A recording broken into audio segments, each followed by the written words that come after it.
EPS 95 higher pension पर बड़ी खबर। ईपीएफओ कर रहा कोर्ट की अवमानना, सुप्रीम कोर्ट जा रहे पेंशनभोगी।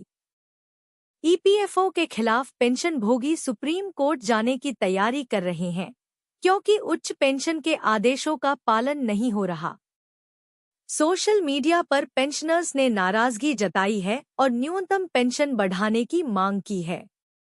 कर्मचारी भविष्य निधि संगठन ईपीएफओ के खिलाफ सुप्रीम कोर्ट का दरवाजा फिर से खटखटाने की तैयारी की जा रही है।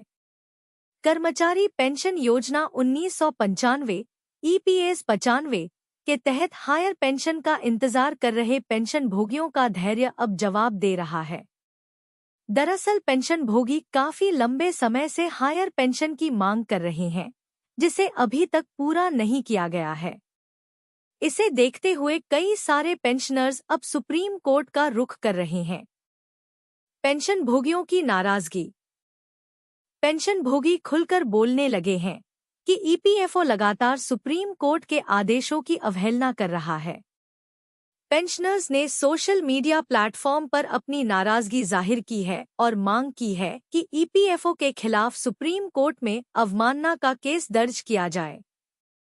पेंशनर्स का कहना है कि उन्हें उच्च पेंशन के लिए पात्र बनाने के आदेशों का पालन नहीं किया जा रहा है। सोशल मीडिया पर पेंशनभोगियों की प्रतिक्रिया बता दें। ईपीएस 95 पेंशनर्स के सोशल मीडिया प्लेटफॉर्म पर पीके कपूर ने लिखा, अब समय आ गया है कि ईपीएफओ द्वारा पेंशनभोगियों को उच्च पेंशन के लिए पात्र बनाने के लिए पारित आदेशों का पालन न करने और अवमानना के लिए सुप्रीम कोर्ट में जाया जाए। वहीं बस्करन सुब्रमण्यम अय्यर ने कहा, अभी 10 साल और लगेंगे, कोई भी वृद्ध पेंशनभोगी लाभ लेने के लिए जीवित नहीं रहेगा। न्याय की मांग। पेंशनभोगियों का कहना है कि ईपीएफओ ने गैर और छूट प्राप्त संगठनों के मुद्दों को उठाकर अपना रुख बदल दिया है, जिससे मामला कोर्ट में अटका हुआ है। परक्कल रामानुजन ने भी कमेंट किया कि सुप्रीम कोर्ट को जल्द से जल्द फैसला सुनाना चाहिए ताकि वृद्ध पेंशनभोगी और इंतजार न करें। न्यूनतम पेंशन बढ़ाने की मांग। ईपीएस 95 न्यूनतम पेंशन 1000 से बढ़ाकर 7500 रुपये करने की मांग पर कौशल उप्पल ने कहा, मोदी सरकार को स्थिति पर विचार करना चाहिए।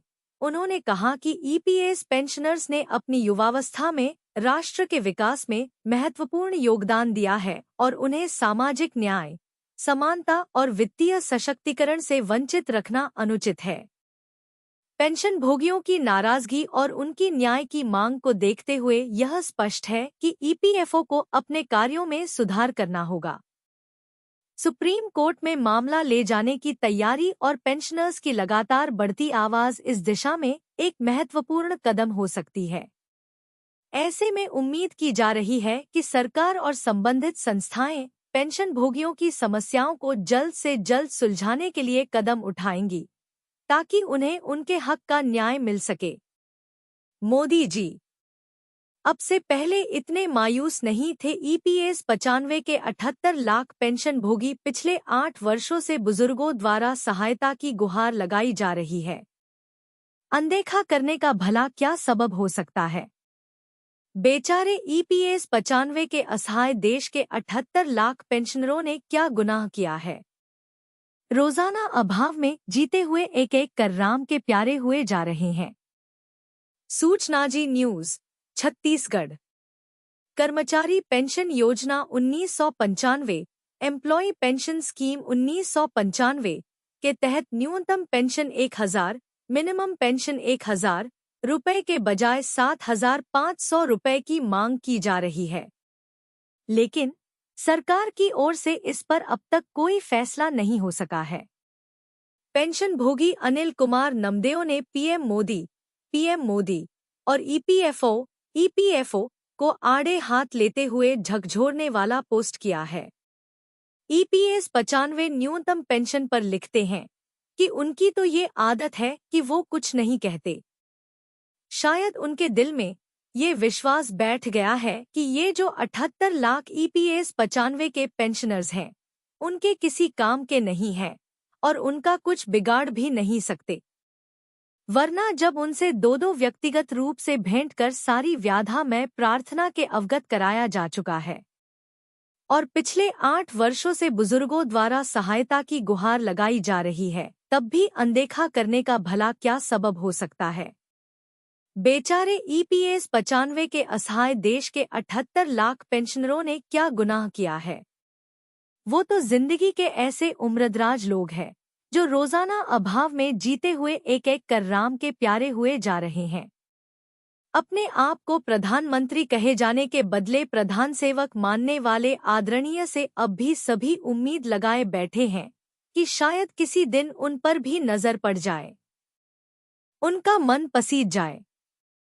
यही उम्मीद ही तो है जो अब तक बहुतों के जीने का सहारा बनी हुई है, जिसके कारण कुछ अभी भी जिंदा है। आगे ईश्वर की मर्जी। कितनी बार देश के कोने कोने बुजुर्ग पेंशनर्स अपनी प्रार्थना लिए दिल्ली पहुंचते रहेंगे? कितनी बार प्रधानमंत्री जी का ध्यान अपने जीवन यापन की भीषण स्थिति से अवगत कराते रहेंगे? इस बार फिर जुलाई 2024 को दिल्ली में पेंशनर महा आंदोलन करने जा रहे हैं। यदि सरकार हमेशा की तरह इस बार भी मौन धारण किए बैठती है तो शायद ईपीएस 95 के पेंशनरों को भी अपना कोई अंतिम फैसला लेना लाजिमी होगा। कहीं तो अनुनय विनय के दौर का अंत तो होना ही चाहिए ना। 7,500 ईपीएस 95 पेंशन, मेडिकल, रेलवे, बस, हवाई यात्रा पर पेंशन भोगियों को चाहिए 50% छूट। पेंशन भोगियों ने अपनी पीड़ा सोशल मीडिया पर किया साझा। लिखा सीनियर सिटीजन होना गुनाह है। Suchnaji news, Chhattisgarh. EPS 95 pension, EPS 95 pension को लेकर सरकार की घेराबंदी की जा रही है। पेंशनर्स विलास रामचंद्रा गोगावले ने काफी आक्रोशित होकर एक ऐसा किया है जिसमें सरकार की बखिया उधेड़ी गई है। पेंशन भोगियों का दर्द बयां किया गया है।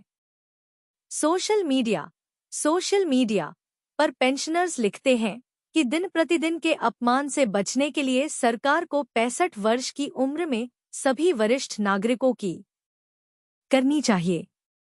देश के न्यायिक अपेक्षित सदन में जनप्रतिनिधियों द्वारा दिया गया बयान, क्योंकि सरकार इन दुर्भाग्यपूर्ण सक्षम समाज राष्ट्र निर्माताओं पर ध्यान देने को तैयार नहीं है। संसद में सांसद जया बच्चन, हेमा मालिनी व अन्य सदस्यों द्वारा भी मुद्दा प्रस्तुत किया गया। क्या भारत में सीनियर सिटीजन होना गुनाह है? विलास रामचंद्रा गोगावले ने लिखा, भारत के वरिष्ठ नागरिक 70 साल बाद मेडिकल बीमा के योग्य नहीं है। ईएमआई पर लोन नहीं मिल रहा है।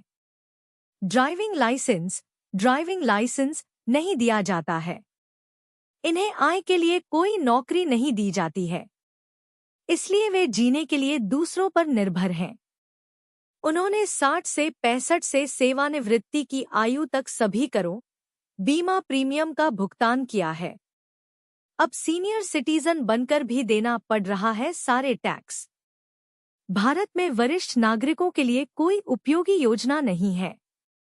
रेलवे विभाग में 50% छूट भी बंद कर दी गई है। उधर राजनीति में वरिष्ठ नागरिक, विधायक, सांसद या मंत्रियों को हर संभव लाभ दिया जाता है, भले ही वे थोड़े समय में सत्ता में हों, और इनको पेंशन भी मिलती है। लेकिन 25 से 30 साल तक सेवा देने वालों को, कुछ सरकारी कर्मचारियों को छोड़कर सबको समान सुविधाएं क्यों ठुकराया जाता है? अगर बच्चे देखभाल नहीं कर रहे होते तो वे कहाँ जाते? मुझे यह समझ में नहीं आता है। कल्पना कीजिए, अगर बच्चे उनकी देखभाल नहीं कर रहे होते तो वे कहाँ जाते? यह एक भयानक और दर्दनाक समस्या है। अगर देश के बड़े लोग गुस्से में होकर चुनाव में सरकार के खिलाफ चले गए तो चुनाव परिणाम प्रभावित होंगे। नए लोकसभा चुनाव में ईपीएफओ स्कीम के सदस्य दशकों से पेंशन बढ़ाने के लिए आंदोलन कर रहे हैं। कई बार सांसदों ने भी लोकसभा में इस मुद्दे को पेश किया, लेकिन परिणाम तो सरकार को भुगतना ही पड़ेगा। तो सरकार को इस बारे में गंभीरता से सोचना चाहिए। वरिष्ठों में सरकार बदलने की ताकत। सभी राजनीतिक दलों को चुनावी घोषणा में वरिष्ठ नागरिकों की सुविधा की घोषणा करनी चाहिए। इसकी योजना बनाई जानी चाहिए। वरिष्ठों में सरकार बदलने की ताकत होती है, उन्हें नजरअंदाज न करें। इनको सरकार बदलने का आजीवन अनुभव है। कृपया उन्हें कमजोरी न समझें। वरिष्ठ नागरिकों के लाभ के लिए कई योजनाओं की आवश्यकता है। कर मुक्त लाभों पर विचार करना चाहिए।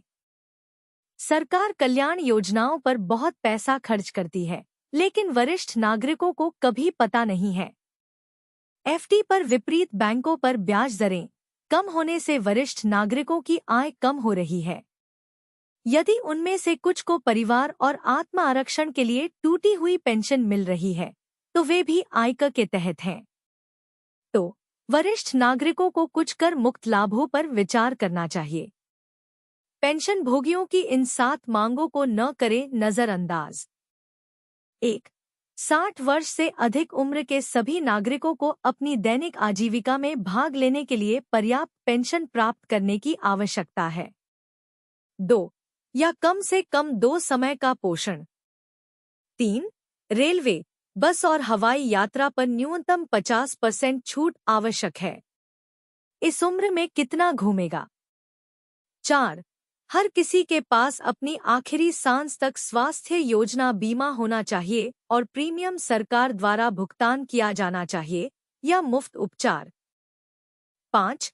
वरिष्ठ नागरिकों के न्यायिक मामलों को अग्रिम निर्णय लेने के लिए प्राथमिकता दी जानी चाहिए, क्योंकि ये लोग कब बुझेगी बताया नहीं जा सकता।